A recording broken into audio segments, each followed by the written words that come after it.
The investigation into the disappearance of 84-year-old Nancy Guthrie has just shifted from a search operation into a targeted forensic hunt, with the FBI removing the single most critical piece of physical evidence from her home that directly links the crime scene to the ransom note. Aerial footage captured today confirms that federal agents and Pima County Sheriff's deputies have physically removed a specific floodlight mounted near the back door, which is the exact same fixture mentioned in the first message sent by the kidnappers described as being broken or damaged. And the fact that it is now in an evidence bag suggests investigators are testing it for DNA or fingerprints to prove the abductor tampered with it to create darkness for the attack. Not only that, but law enforcement personnel were observed carrying a large map into the building, while agents on the roof used ladders to search a separate structure and removed what appeared to be a camera,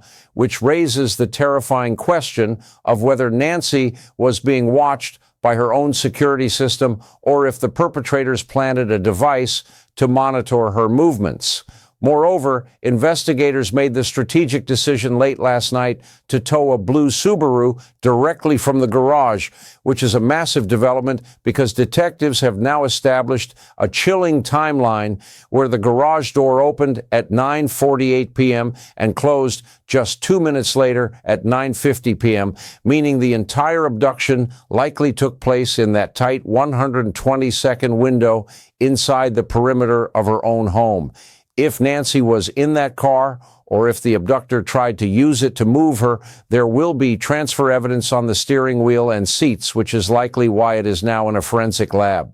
And the main thing is that this forensic escalation coincides with a major statement from President Trump, who, speaking aboard Air Force One, confirmed that investigators are doing very well and have found very strong clues, stating that answers could be coming fairly soon, which implies that federal intelligence has a digital lock on the situation that the public doesn't know about yet. This hope is desperately needed because a second message was received by a local Tucson TV station that was deeply disturbing, not because of what it said, but because of what it didn't say, as it contained absolutely no proof of life, no two-way communication, and no new deadline, leaving the original deadline of sometime Monday still in effect. While there was an arrest of an individual in California who contacted the family, law enforcement has determined he was just a scavenger attempting to exploit the situation for money and was unrelated to the actual kidnapping, which means the real predator is still out there and likely watching the news.